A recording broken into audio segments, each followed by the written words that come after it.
Didn't catch the match because of your location? Proton VPN brings the stadium to you wherever you are. You can access live football, browse securely, and stream buffer-free anywhere in the world. Just click the link below or scan the code for an exclusive offer on Proton VPN today.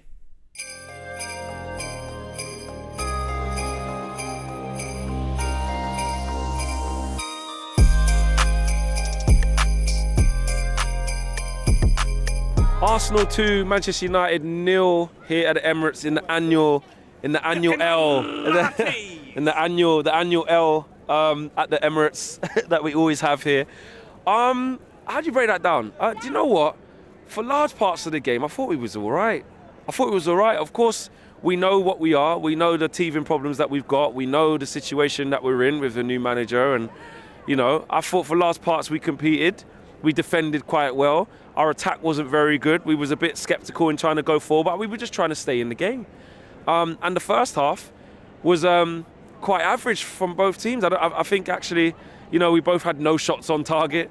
Arsenal were quite slow. They let us have the ball. They didn't press us. We was able to move the ball from side to side freely.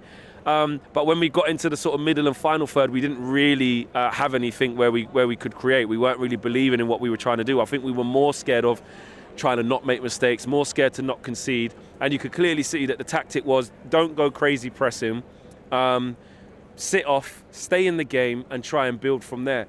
And we actually go right back to the start about the starting lineup. I was really, really worried for Malacia having to play a half. I was really, really worried about that. He did okay against Saka. Saka was fairly quiet in the first half in particular. Yes, I think Malacia got a yellow card, but he nipped in a couple of times, went down the left-hand side. And after how he was against Bodo Glimt, I think actually he did all right. He did all right against Saka. It's small pickings. It's very, very small pickings, but he did all right. I think that Ugarte today showed, won the ball back quite a few times as well. That was quite good from him. De Ligt was fine on the ball. Maguire was okay on the ball.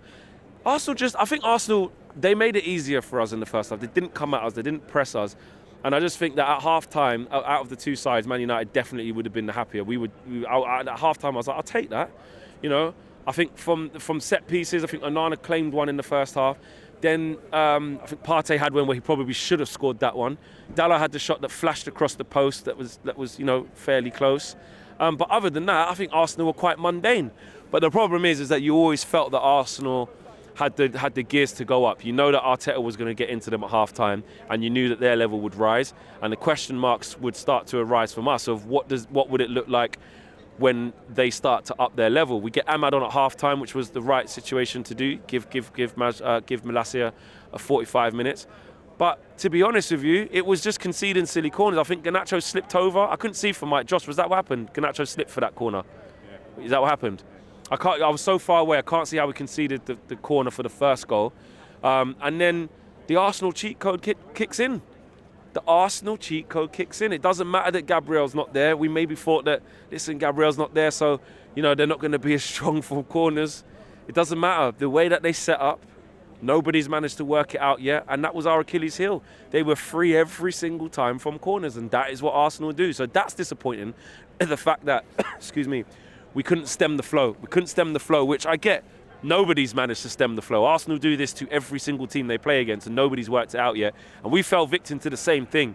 And then, again, back to it, there was a little bit, before they got that second corner where they got the second goal, it was just a little bit like, I'm thinking that there's something here.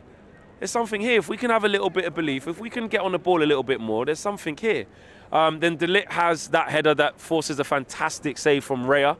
I think that was at 1-0, wasn't it? That was at 1-0, and that was a really, really good save from our own set piece. So we managed to force a big save from him. And then after that, I think Rashi has it down by the corner, and I'm saying, well, just put this into touch. Anytime the ball gets near the byline, you're like, just don't give away a corner against these because they're too good. And I think Rashi, again, Josh, it was far away. Did he try to chip it up? He tried to chip it so he could kick it, messed it up, and then it went for a corner. And then subsequently, it goes in off Saliba's arse. I think it's Partey heads it back across. So they got, maybe it's Stoke, just doing headers, you know what I mean? But no, I'm not going to do the hating thing. And that was our Achilles heel. That was unlucky, that one. Partey heads it onto Saliba and it went in. He didn't even know where it was. And then from there, of course, the game will open up.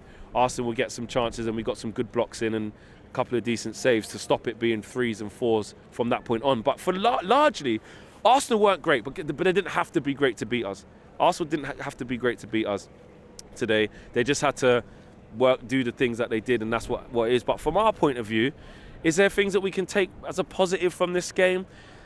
Not massively, apart from we know that we're there. Like I think Amorim spoke really smartly before the game. It was almost like he was prepping for this type of performance, to say we might get found out soon. And no, he said we will get found out soon. The storm will come. We will have to suffer.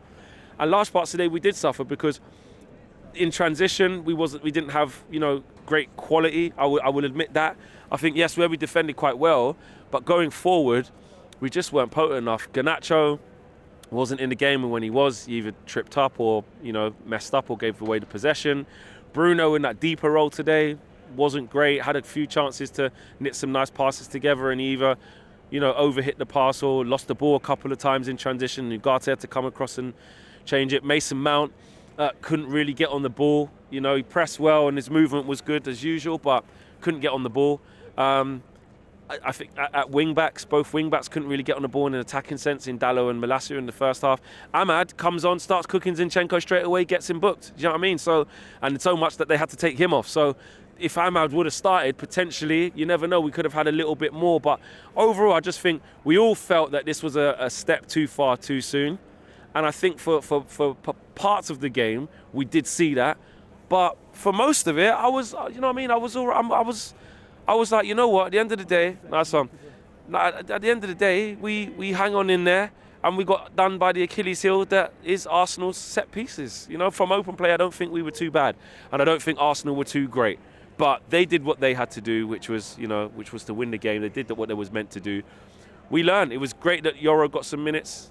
Good for him. I think he had some good interceptions and was some nice calm moments on the ball, even though he came on 1-0 down. I think Maguire was fairly comfortable. De Ligt did quite well. I think those two done really well. Dalot, again, some half-decent moments and then some bozo moments for him, some loose touches, but then again, some nice touches inside. Had a little shot when he cut inside Saka over the bar. Xerxes, when he came on, didn't really impact the game. Rasmus Højlund was just fighting people again. And I have to say, there was a chance Rashford had right in front of me with Saliba, and there was only going to be one winner. Saliba's he's just so powerful, so comfortable with the ball, and he was just, walking around, just putting out the fires before they even started. So we had no real attacking threat. We had no attacking threat. Did I expect more? No, I didn't. I think that was about what I expected. In fact, I thought we could have got rained on tonight. Excuse the pun, as it rains now. I thought we could have got rained on. We didn't. That's a plus, but we move on. We got to beat Forest. I think Victoria plays them before the City game. Let's just get a little bit of momentum. Yoro's back in there, which is a plus. He's rotated the squad, and let's just go from there, man. We played against a really good team today. We came up short. We keep it moving, and we trust in Ruben, man. There you go. Let me know what you guys think. I'm out of here after the annual L at the Emirates, which happens every year, and then I'm back here in January. The Emirates! Latest.